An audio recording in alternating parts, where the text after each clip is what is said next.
She's the pushy broad from the Bronx, New York. Follow her voice, a straight dog is nice. She's a pushy broad from the Bronx, oh yeah. Don't be surprised if you wanna listen twice. Make decisions, find the right choice. Know yourself better, find your own voice. It's okay if you need help today, cause everybody needs a little push. From the pushy broad from the Bronx, New York.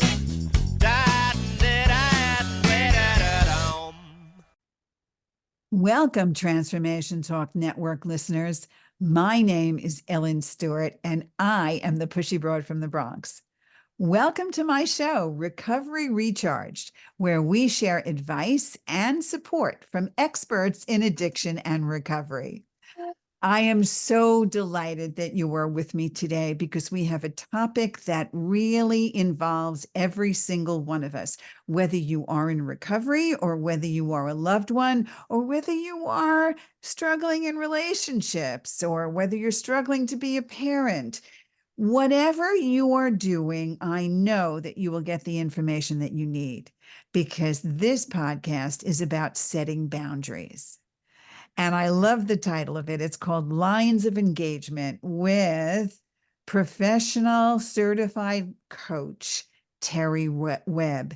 And let me tell you a little something about her. She's an amazing woman. She is a certified professional coach, and she is dedicated to recover and restore the lives of others to a place of balance and wholeness.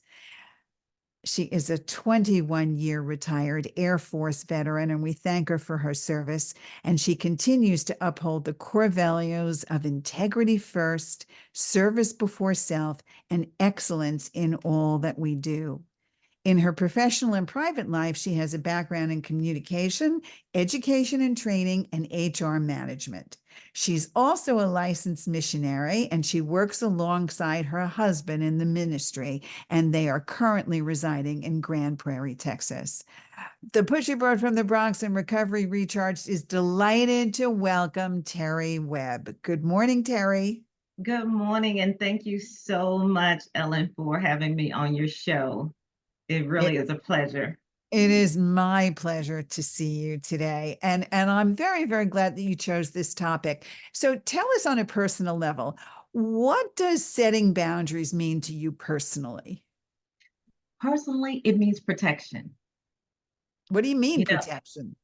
Protection in the way it protects us. As a Christian, and the word of God being my baseline for my life, it tells us to guard our hearts, because out of the heart, everything flows, my behavior, my character. So in order to maintain the character and the behavior that's in line with my beliefs, I have to set boundaries. I see. Can you give us a personal example of maybe a time when you've established a boundary that significantly improved your relationship? And tell us a little bit about that. Yes, and that what comes to mind is a friendship, actually a few friendships that I had that over the years, I seemed to become the emotional dumping ground for everyone. That they would just call me. So I was a coach before I was actually coaching, because and it wasn't being reciprocated. Even if I initiated the phone call, it would still tend to their emotional dilemmas or what they had going on. So I had to communicate that. I had to set the boundaries that, no, this had to be give and take. And once I communicated and set those boundaries, it actually changed the dynamics of the friendship and actually made it more enjoyable for both of us. So what you're saying is when you set a boundary, you're actually speaking up. Yes. And telling somebody that this is not acceptable because of a certain reason. And in the case of you and your friends, you were saying, look, you're dumping all this stuff on me all the time, and I'm here for you, but you won't let me do the same for you. Is that what happened? Exactly. And eventually if not, you will become resentful. Yes, right. Because you're just like a sponge and you're not able to let that go, right? It just fills up and you're not able to let it go. Exactly. So how do you relate from a coaching perspective? How do you relate boundaries with what you think good mental and emotional well-being is like? I would say they go hand in hand. Everything ties together. Um, and with boundaries, you have to have a clear guideline of your limitations and responsibilities. And when you develop those limitations and responsibilities, that area, it brings balance to your life. And with balance, it creates that mental and emotional stability for you. So what you're saying, and what all of us understand, especially in recovery, is that if I don't speak up and take care of myself first and allow myself to feel emotionally strong and emotionally secure by setting my boundaries, then I can actually spin out. And many people have relapse because they haven't set boundaries. Have you seen that in your life? Yes, because they will set not so much unrealistic, but temporary boundaries. So I need this, but understanding that boundaries are created throughout life. They may evolve or they may have to be adjusted, but you always need boundaries for your life. And that helps you not to snap at the end of the day because you're not taking it all in and not being able to release it. You're not absorbing it. Can you give us some examples of what a boundary is, like some of the specific things that have come to you or the things that you talk to your clients about? What do people actually say to set up boundaries and why? Some people have the misconception that boundaries, are binding. They're just strict, very restrictive. But honestly, boundaries brings freedom. And what I mean by that, it's like a budget. If I'm trying to have a budget because I'm trying to attain something or, achieve a certain balance in my account, I'm going to do some things. I'm going to set guidelines for me to actually, the budget, fulfill that. And in essence, when I set the budget, because I'm saving for this, it gives me the freedom because now I have the resources to do what I please. The same thing with boundaries. It brings freedom to achieve the goal that you're set for yourself. So even though we're kind of building a wall of protection around ourselves, yes, and saying, do not cross this line, it's because we understand that that's the freedom that it brings us, enough to say, don't encroach on me, right? Yes. Don't take more from me than I am willing to give. Yes, exactly. So that's one of the reasons why it's so important to set boundaries, right? And you're saying the number one reason is so that we can regain our personal freedom. Exactly. And that, And sometimes we don't realize that the need. exactly, because we think if we're setting boundaries, then what? If we're setting boundaries, then I know a lot of my clients think, well, that means that I don't care. It means that I'm not, that I'm not helpful. It means somebody's going to think that I don't like them or I don't want to be with them or I don't want to work with them. So how do you answer your clients when they say that? Yeah, because that's a common misconception that, oh, it's selfish. It's selfish to set boundaries. But in the truth about it, setting boundaries help you become responsible for you. And in turn, it makes other people become accountable or responsible for themselves, which brings balance to the relationship. Exactly. I always say there's a difference between caring and caretaking, Yes, I like right? that. Yes. Isn't that wonderful? So you see everybody out there, boundaries are healthy, Yes, very. especially when moms and dads try to set boundaries with their kids. Yes. Did you find that was difficult with your kid? It is difficult because you love them so much and you want the best. And so you provide, you overdo it. And I saw that it took some adjustment as they continue to grow. But I remember one particular time, my son, the youngest son, he had to walk to school. It's only like a 5-10 minute walk to school because there was no bus since it was that close. And initially it started out, he was late a few times and I would drive him. But it became a habit that I had to realize no, because it was, infringing on the things that I needed to do. So I had to say, put that responsibility on him, make him accountable for getting to school on time. And after the first couple of times, he pouted, well, I'm going to be late.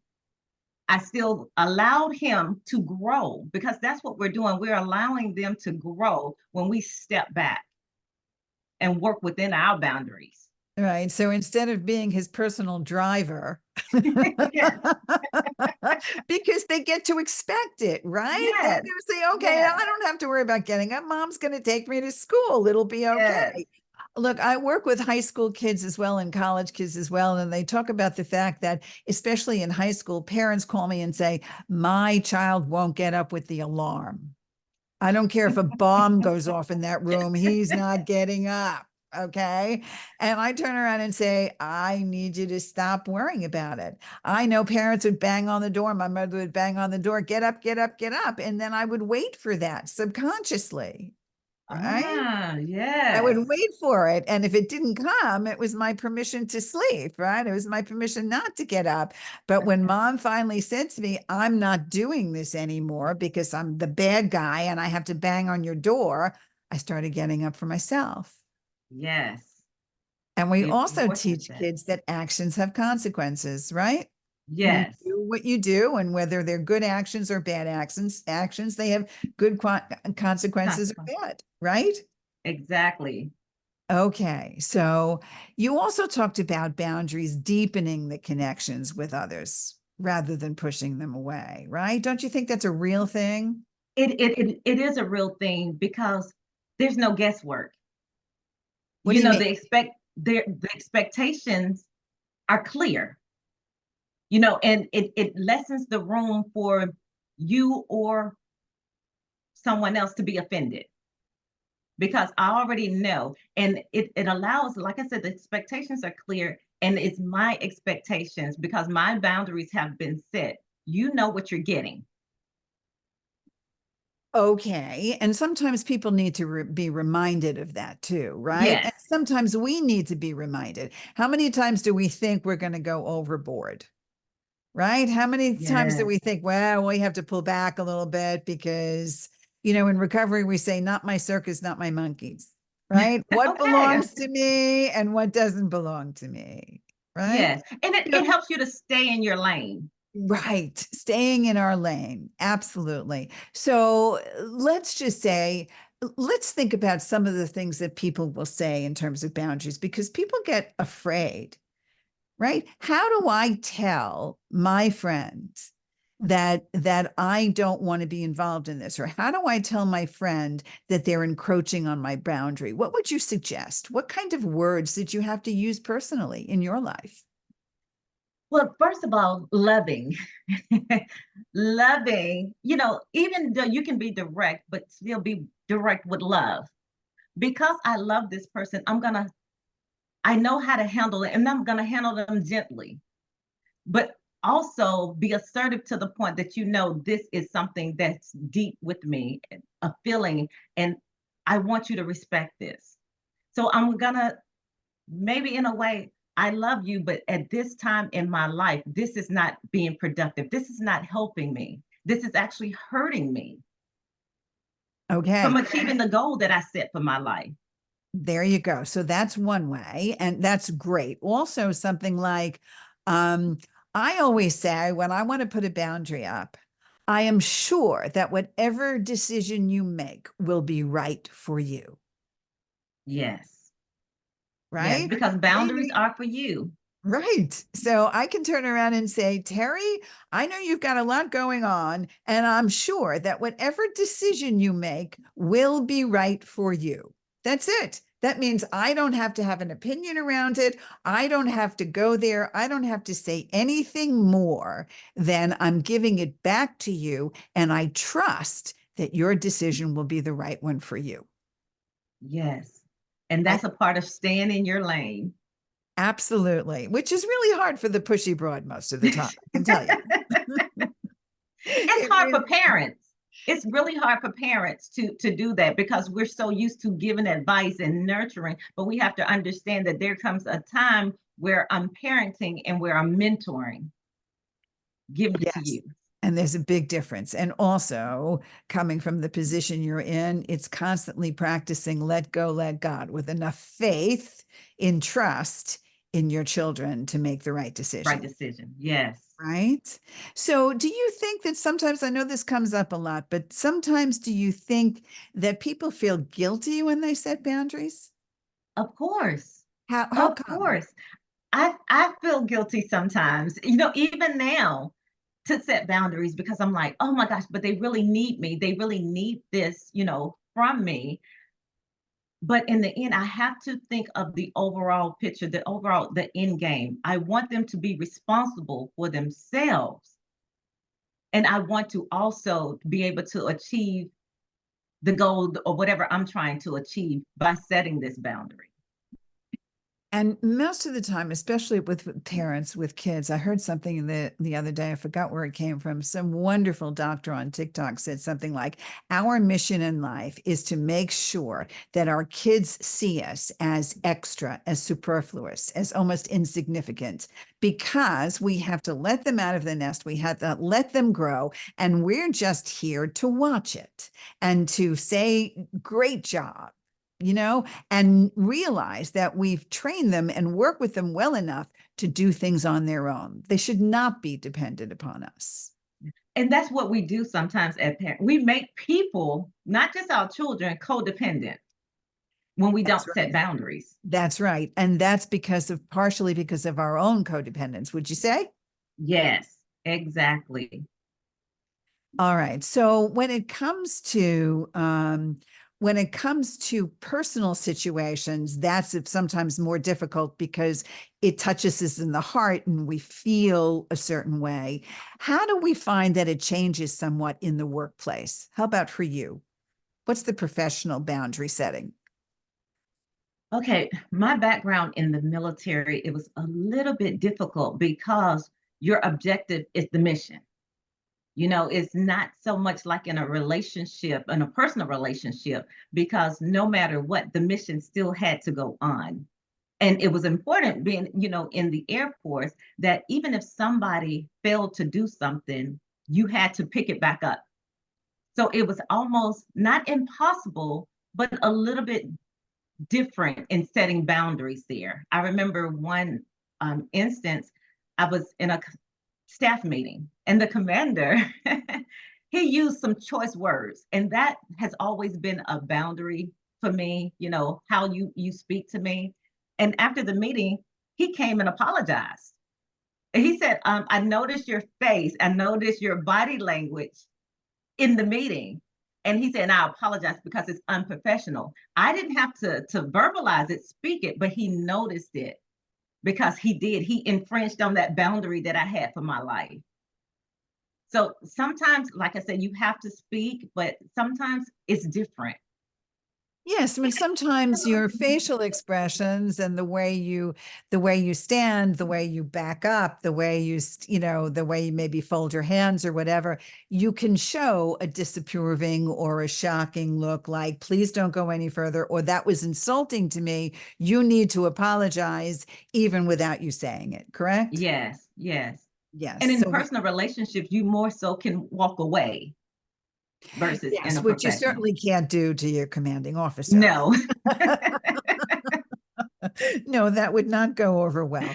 But the same is true in business too. I mean, you're in the ministry and you see, your husband's flock and there are people all around and I'm sure they ask you to do things. You're a minister's wife and you're very much involved.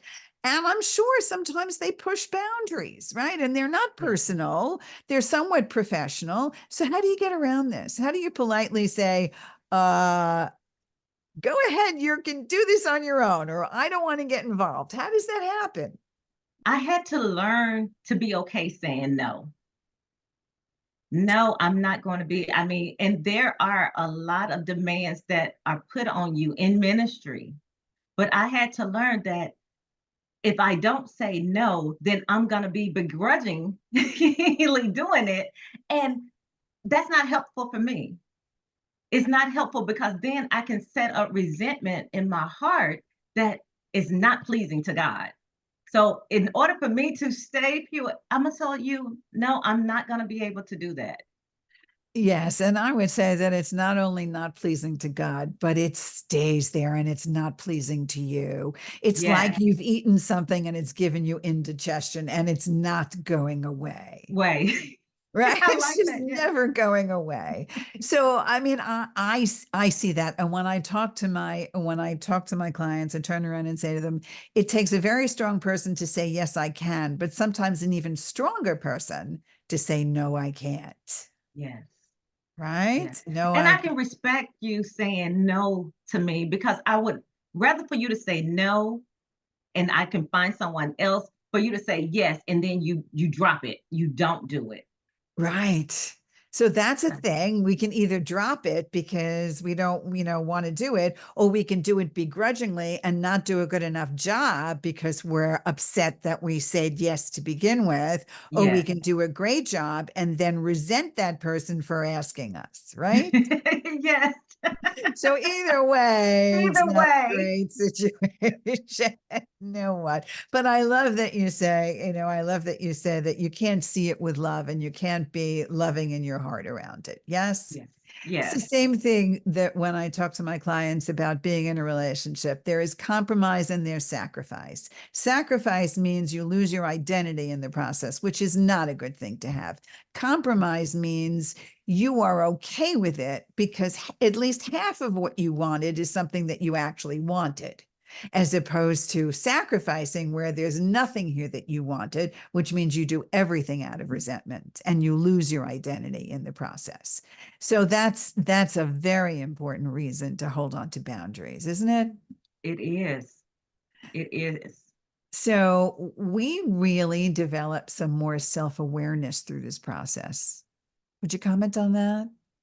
Yes, because self-awareness is knowing who you are. It's almost answering those questions, who, what, when, where, why, when you were, in grade school.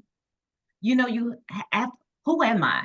What am I trying to achieve? And what boundaries do I need to set to achieve these? So you making yourself aware of your responsibilities, your limitations, everything about you, and what you need to do to be fruitful in life, to be successful. Right, right. Now here that we are in the 21st century where social media, especially in the last 5 years, 10 years, only that amount of time, everybody is showing everybody everything. It started with what I'm eating for breakfast, lunch, and dinner, right? That was a big thing, all right? Yes. After people got over that, and some people still haven't gotten over that, all right? But everybody has to post everything about everything. How do you think that affects setting personal boundaries? I think it has blurred the lines of personal boundaries because, like you say, everything is out there and there's no sense of privacy anymore. So you set yourself up with the thought of anybody can comment, anybody can record, anybody can post, and you set it up that, at one time, cyberbullying was such a big thing It because still this, is. yeah, it is freedom of speech. I can say what I want to on social media with no lines, of boundary lines being crossed. That's what they think anyway, but you do still cross boundaries, even in social media, You and do. not knowing the people personally enables you to just do what you want to do because there's no personal connection. Exactly. And because you put so much out there and so many young people put more out there than they should, they've crossed their own personal boundaries, right? It's been Yes. an assault on themselves. They've given away more than they should because it's always misinterpreted and you can't take it back. So even if you have changed over time and evolved, a lot of people sometimes won't remember that and they'll hold on to what was and take that at face value. And then sometimes you'll be judged for what you have said or what you have posted, and people misinterpret what you actually mean sometimes. Yes. So that's a very big way to hold on to your personal boundaries and find that whatever you're posting and whatever you're doing, that you constantly make it true to your core values and what you actually feel. Yes. Right. If And then not, you're giving someone else control over your life. there you go. That's exactly right. You don't want to give anybody else control over your life. Yes. So, as a recovery coach, what do you teach in terms of boundaries? What are the most important things? To know yourself. Okay. That's the key, to know yourself and be consistent. Consistent with the boundaries that you set. Consistency is key in everything. And also having the discipline to know I need to enforce this. I need to stick to this no matter the consequences. Because, like you said earlier, consequences, good or bad, will come with every choice you make. Understanding that with setting these boundaries, there are going to be consequences. There may be people who are upset, who don't support the boundaries that you set, and you have to be okay with that. You're right. As a recovery coach, tell us where to find you if we want to sign up and work with you. I'm in Grand Prairie, Texas, but you can contact me at Restore Life Coach 2024 at gmail.com, or you can contact me on the line at 469-439-8378. Terri, it's so great to have you. Thank you so much for sharing this time with me. This is Ellen Stewart, the Pushy Broad from the Bronx. If you need to reach me, go to pushybroadfromthebronx.com, sign up for a free consultation. I'll give you some more information about Terri. Thank you so much. We'll see you next time. This is Ellen Stewart, the Pushy Broad from the Bronx, saying thanks for listening. And remember, everybody needs a little push. From the pushy broad from the Bronx, New